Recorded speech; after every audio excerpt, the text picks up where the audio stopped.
It's the E-Commerce Minute, your daily dose of e-commerce, tech, and retail news with your hosts, Bart Mraz and John Suter. The E-Commerce Minute is a production of Sumo Heavy, a digital commerce consulting firm in Brooklyn, New York, and Philadelphia. Find us on the web at sumoheavy.com.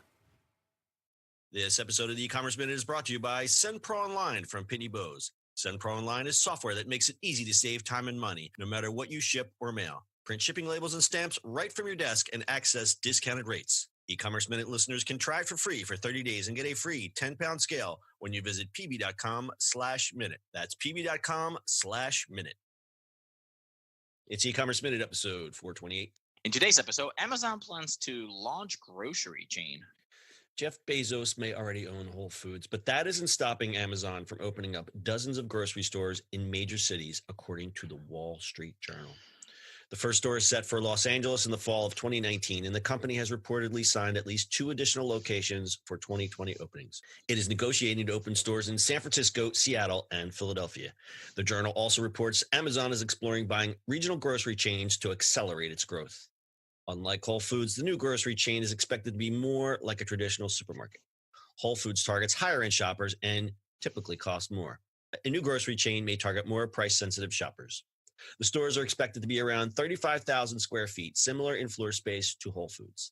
That's about half the size of a typical grocery store at the country's leading chain, Kroger. Amazon has struggled to grow its online food business. With brick-and-mortar groceries, it's found a foothold in the retail grocery space, and a new chain would expand that. Whole Foods hasn't impacted conventional grocers to a significant degree, but a traditional offering from Amazon is likely to hurt business. Kroger and Albertsons have tried to shore up businesses by improving in-store technology, online shopping, and order delivery. If the online retailer is successful in adapting its low-price strategy online to its real-world grocery stores, it may also have an impact on margins for the main players already in the market. Yeah. More grocery plans. Gotta love it. Well, not so fast. It's the grocery business, as we say in many podcasts, is a very difficult business with razor-thin margins. It's very, very hard business. And Whole Foods hasn't exactly been kicking ass. Whole Foods is, they came out and said, oh, we're going to change Whole Foods. We're going to slash prices. The prices are still the same. It's still a whole paycheck. I think some of the quality has gone away. Don't send me email, send it to Bart. But I think Whole Foods is not the Whole Foods of the past. I've seen a lot of changes in the 2 Whole Foods that I go to, and none of them are good. That's not to say that Whole Foods still isn't head and shoulders better than most grocery stores, but I think the original charm of Whole Foods has been sucked out of it. So why are they opening a completely different chain? I'm going to tell you why. They're going to be able to work with their private label, which has been developed through Whole Foods. It was 365. I think they discontinued that. They'll just develop their own private label because the margins on that are so much better than buying the, Chef Boyardee or whatever. It just came into my head. That is how they're going to compete.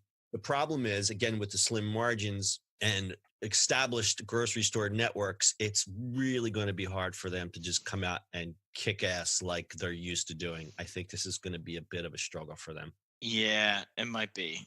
Although I gotta say, I think they have done a good job with Whole Foods. I'm totally disagree with you. They do have discounts on a whole bunch of stuff. Because you have the best Whole Foods in the world 2 blocks from your house.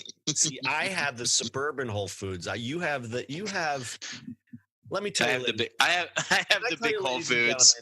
I actually travel to this Whole Foods down by our co-host neighborhood because it's the best Whole Foods in the world. We go there for dinner. We go there and have dinner. And that's how nice this frickin' Whole Foods is. But go ahead, continue.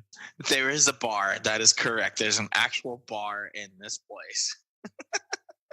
The bar. There's sushi. There's the Zingoff hummus. They got the best. They got the hot and cold food bar is probably about 2,000 square feet of the store. I mean, you could think of any food in the world, and it's like you point to it, and there it is. It's right there. There's a full pizza stone over things going on. There's any kind of food you can imagine. Plus, they got the best ramen. They got the best hummus. It's incredible. But anyway, we're digressing. So you're saying Anyway, but the actual prices of stuff, if you use like the Whole Foods app or Amazon app for like the discount stuff, you can find good like the packages of like chicken. A lot of times they'll be on sale, so some of the sales items you can actually find really well. But you can't, you kind of got to buy your daily things. Being across the street from us, it's kind of easy to just go and pick it up. But I think they could. You're right. They could do a better job of decreasing some of the stuff. Yeah, I mean, Whole Foods is known for quality. So Yeah. a lot of people go there and fill up their cart going, well, but I'm buying good stuff. But there are increasingly more choices for things like that. And I think Sure. that's gonna give them some competition. Well, I mean, Walmart. Listen, Kroger and Walmart are not going to let them do that, right? Like Walmart is going to bust out into a world of good, and they're going to cater to some communities, right? Like I know, there's no Walmarts in the city, but Walmarts in the burbs, plenty of them out there now. And we've talked about how much money that Kroger, Walmart, and even Target are putting in towards their grocery business. I think, and it's not because that, who wants to get in the grocery business? It's a very tough business. It's almost like they have to, because Walmart. Now, who is the large? I think Kroger's is the largest, and then I think Walmart might be the second largest. Yeah, I mean, you put the super centers in, right, for Walmart, and you buy everything, so they have to be catering to a different audience, right? Right. So they want, yeah, exactly. So if you're in a suburban super center, it makes sense for Walmart to have grocery in there, because then it's one-stop shop. You're not going to make the multiple trips to the mall, because people don't want to do that anymore. So that makes a lot of sense. In the urban areas, it's a lot different. Like you said, there's no real Walmarts. There's little Targets, but the little Targets don't have food. The other challenge is it's going to cost Amazon a lot of money to open these stores. I mean, if you're talking about a 35,000 square foot store, the one stat I read for 12 stores will cost $100 million.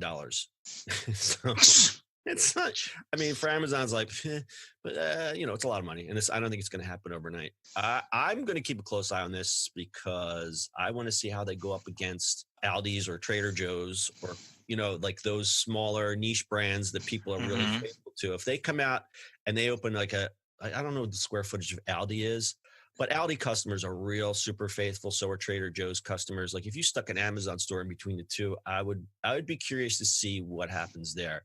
I don't think Kroger is going to really have much to worry about, because they have the giant supermarkets. But I think those mid-level niche stores, might be breaking out the sweat. Hey, John, but if you don't go grocery shopping at your store, do you ship it? Do you have it shipped? Well, if you do, you'd use SendPro Online from Pitney Bowes. Are you paying too much to send out packages and letters? Wouldn't it be nice to have a solution that give you the lowest rates? With SendPro Online, it's easy to save money no matter what you send, from packages to overnights to letters. And with SendPro Online, you can easily compare USPS, UPS, and FedEx rates all in one online tool. You can also gain access to special USPS savings for letters and priority mail shipping. You can print all your shipping labels and stamps from your own printer, and you can track all of your shipments and get email notifications when they've arrived, because that's very important. Sometimes you send and you don't know if they've received. SendPro Online is very affordable. It's only $14.99 a month. And for being an e-commerce minute listener, you can get a free 30-day trial to get started, plus a free 10-pound scale. It's not a 10-pound scale. It's a scale that weighs up to 10 pounds that helps you accurately weigh your packages. Visit pb.com/minute to access this special offer. That's pb.com/minute. Experience the better way to ship with a free trial of SendPro Online. Bart, any last words? Go find the big ginormous Whole Foods. You will quite enjoy it. It's a beautiful Whole Foods in Center City, Philadelphia, near the Art Museum. It's worth a trip. That's your e-commerce minute for today. We'll see you on the internet tomorrow. That's it for today's show. If you like the show, do us a favor and subscribe, or leave us a review on iTunes. And don't forget, you can now listen to the e-commerce minute on your Amazon device. Just add e-commerce minute to your flash briefing. And finally, if you have a comment or suggestion, or just want to say hi, find us on social media @Sumo Heavy.